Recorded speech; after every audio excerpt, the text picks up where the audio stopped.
हॉर्मुझ सामुद्रधुनीवर America ताबा मिळवेल, त्याचं पालकत्व घेईल आणि त्यातील सुरक्षित वाहतुकीसाठी जहाजातील साहित्य किमतीवर 20% टोल आकारू अशी घोषणा अमेरिकेचे राष्ट्राध्यक्ष डोनाल्ड ट्रम्प यांनी केली। त्यामुळे जागतिक तेल पुरवठ्यासाठी अत्यंत महत्त्वाच्या असलेल्या हॉर्मुझ सामुद्रधुनीवर अमेरिका ताबा मिळवण्याची शक्यता व्यक्त होते। इराणने नेहमीच करार मोडले आहेत आणि त्यामुळे आता त्यांच्यावर कडक कारवाई केली जाईल असा इशारा ट्रम्प यांनी दिला। आतापासून अमेरिका हॉर्मुझ सामुद्रधुनीची रक्षक म्हणून ओळखली जाईल असा दावाही ट्रम्प यांनी केलाय। इराणने ट्रम्प यांच्या घोषणेला तीव्र विरोध करत हॉर्मुझ हा आमचा प्रदेश असून शत्रूला 1 पैशाचाही कर देणार नसल्याचं जाहीर केलं।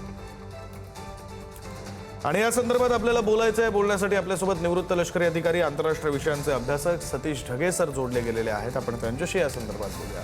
ढगे सर, आधी तर स्वागत आहे आपलं पुढारी न्यूजमध्ये। मागच्या काही दिवसांपासून विषय जरा शांत होतोय असं वाटत होतं, पुन्हा एक मागच्या 4-5 दिवसांपासून हा विषय पुन्हा तापलेला आहे। आता ही जी घोषणा डोनाल्ड ट्रम्प यांनी केलेली आहे ते त्यांना शक्य आहे का हॉर्मुझच्या सामुद्रधुनीवर नियंत्रण मिळवणं, त्याचं रक्षण करणं, हा पहिला प्रश्न। आणि दुसरा प्रश्न, जर असं झालं 20% कर त्यांनी लावला तर जगात फक्त तेल नाही जवळपास सगळ्या गोष्टींच्या किमती वाढतील। सर, खरं आहे विक्रांत, मुळात हॉर्मुझच्या सामुद्रधुनीच्या वर्चस्वाची लढाई ही भूराजकीय किंवा जी आहे आयडिओलॉजीची लढाई नाहीच आहे, त्याच्या मागे अर्थकारण आहे। एका बाजूला आपल्याला जसं माहित आहे की आंतरराष्ट्रीय नियमांची पायमल्ली करत इराण दादागिरी करतोय, तो म्हणतोय की हॉर्मुझच्या सामुद्रधुनीच्या उत्तरेला आम्ही आहोत, म्हणून हॉर्मुझच्या सामुद्रधुनीवर पूर्णतः अधिकार आमचाच आणि म्हणून तिथून जाणाऱ्या जहाजांवर $1 प्रति बॅरल असा एक प्रकारे टोल किंवा ट्रान्झिट फीस आम्ही आकारणार। तर दुसऱ्या बाजूला माझ्या मते मागच्या काही आठवड्यांमध्ये जी चर्चा अमेरिकेची इराणशी सुरू होती, ज्या गोष्टी बाहेर जरी आल्या नसल्या तरी अमेरिकेचा नक्कीच त्यामध्ये प्रयत्न राहिला असेल की हॉर्मुझच्या सामुद्रधुनीमधल्या टोल मधला काही हिस्सा आपल्याला त्या ठिकाणी मिळावा। पण इराण आपल्याला बधत नाही हे पाहून आता अधिकृतरित्या डोनाल्ड ट्रम्प यांनी घोषणाच केलेली आहे की इथून जाणाऱ्या ज्या जहाज आहेत त्या जहाजांमधून जाणारा जो माल आहे त्यावर 20% टेरिफ, 20% एक प्रकारची जी आहे ट्रान्झिट फीस किंवा टोल आम्ही त्या ठिकाणी आकारू।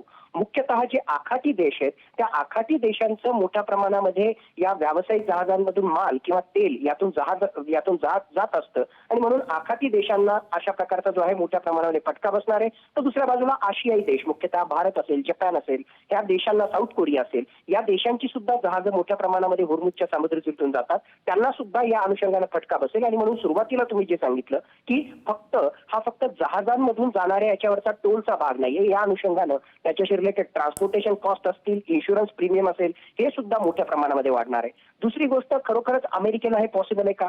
सामरिक दृष्ट्या पाहिलं तर मिलिटरीली नक्कीच अमेरिका त्या ठिकाणी सामर्थ्यवान आहे, पण मुळात प्रश्न हा आहे की इतक्या लॉंग ड्युरेशनसाठी अमेरिका आपली सगळी सामरिक सामर्थ्य त्या ठिकाणी ठेवू शकतो का?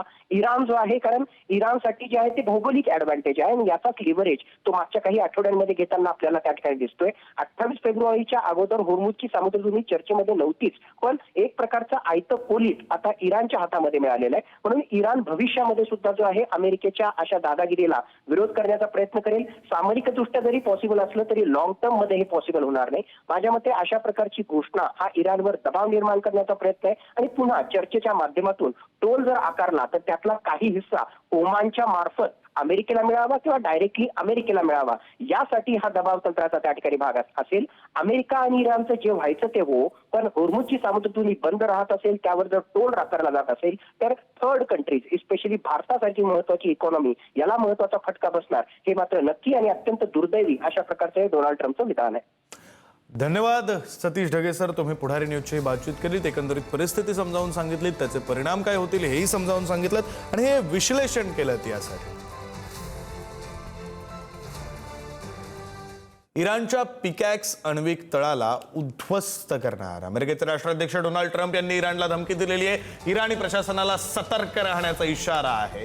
आम्ही या जागेवर बारीक लक्ष ठेवू नये, लवकरच पिकॅक्सवर हल्ला करू असा इशारा ट्रम्प यांनी दिला। पिकॅक्स पर्वत इराणच्या अगोदरच मोठ्या प्रमाणात नुकसान झालेल्या नतान्झ युरेनियम संवर्धन केंद्राजवळ आहे।